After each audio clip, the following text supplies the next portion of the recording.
How's it going, YouTube? Long overdue here. This is my P1 built Madone SLR with custom rims on it. And I've had a chance to ride this thing and get a couple miles on it and run these wheels on two different bikes and give a good review on the wheels. They're 55 deep, carbon spokes, ceramic bearings, and they're the Era carbon spokes. I will say, compared to the RSL 51s that it came with, which are $2,700 wheels, these catch a heck of a lot more of a side wind. And riding down here in Florida in the middle of nowhere, it's every single time I'm out, it's 20-mile-an-hour winds. So when you get a 45-degree or 90-degree wind coming at you, you definitely feel it through the front end.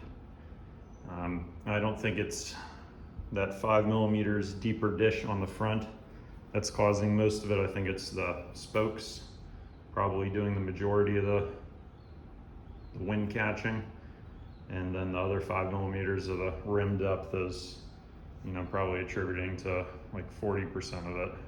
So it's not terrible, but yeah, there's no way. I've had 62s and 65s on other aero bikes down in Florida, and man, you do not want to ride those wheels down here at all.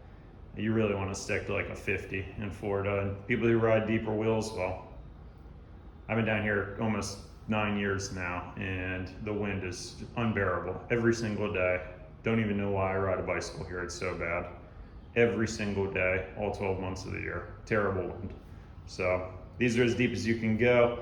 Super happy with them. They're under 1,300 grams. I'm running Pirelli P0s. I hate Pirelli as a company. I raced for them professionally in the car world, and they just make terrible tires with terrible QC. Actually, they don't do QC at all.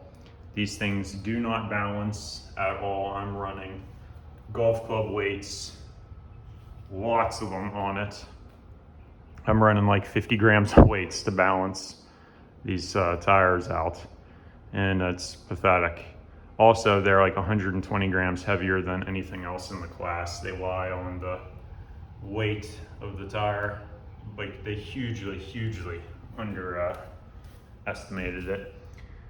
These are 28s. The front tire is showing absolutely like zero wear whatsoever. It still has the seam down the middle, and these have, I think,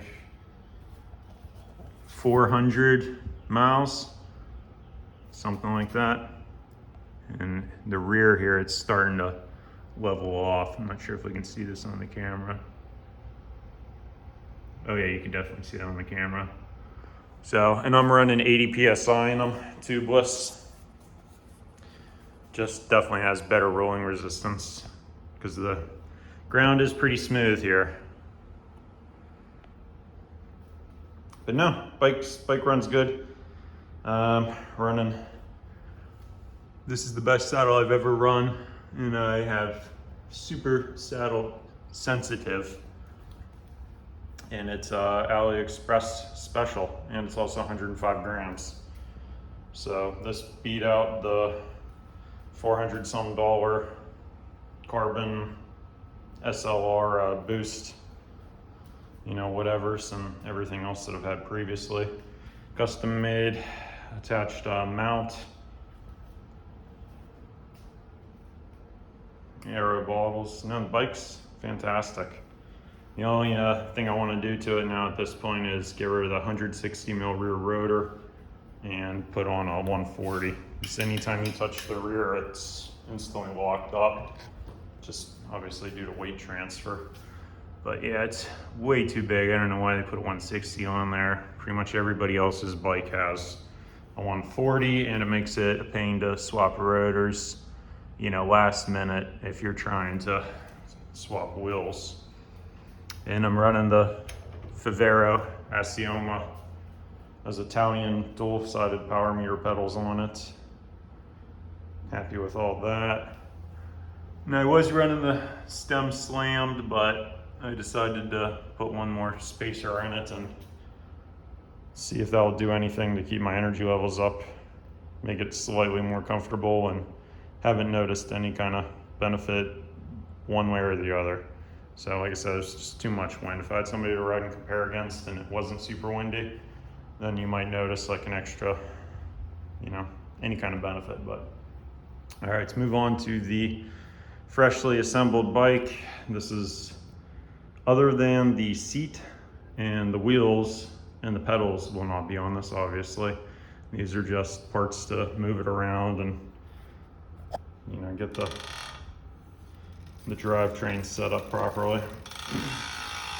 But this is the new Alpe D'Huez. So I was building this bike from scratch to take with me around the world and mainly to Europe. So this is full Dura Ace, other than the crank set, because the Dura Ace cranks are just too darn heavy. So this is the FS 18. I'm running a 50 on the front and standard 11 to 30 on the rear. And this shifts up and down, amazing.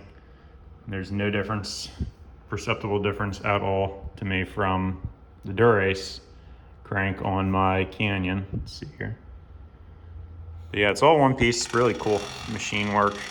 And if you can see the carbon, this looks great outside, but you know, trying to take a crappy garage video for you.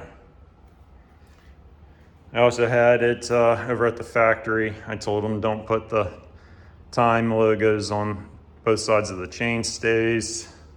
Don't have the one that they have up here. And then they also had two big ones on the forks. So I think this looks just so much cleaner and classier than the bike that's all logoed up. So they said, no problem, we'll do that for you. So that I'll get when I get my new stickers made. It's the nice, you know, carbon you can see through the clear coat where they didn't paint it. Wish more companies did that, where they just don't paint over the carbon, but know why they do it, why everybody paints over their carbons, because their layup and weave looks like crap. So if your weave and layup looks like junk, you paint over it, well, nobody can tell. So these guys do a great job. Just like that one video on YouTube where the guy says these things are an 11 out of 10 as far as quality goes. It's fantastic, for sure. So the bike's super lightweight. I'm not gonna tell you what it is. I've also replaced every single bolt with titanium on it. Even these little caliper bolts, front and rear, which is really cool. So haven't ridden it, but so far very happy. I'm just waiting for the same saddle that's on the Madone to come in. Should be in on Wednesday. And then I also ordered another set of custom wheels for this that we're waiting for. And they're gonna be the same specs as these, but instead of 55 deep, they're gonna be 50 millimeters deep. And they're gonna be between 45 and 50 grams lighter still. So like I said, this time it's getting built to be used as an all-arounder, a legit do-it-all climbing bike, flat bike, you know, you name it, all across Europe. So I didn't want to build another, you know, Florida flat aero-only bike. And you know, this bike's super lightweight with the wheels on it, but this bike is illegally light, which is great. So stay tuned. We're definitely gonna have some updates for you. This channel's been basically my, I don't know, just where I put crap up to sell it.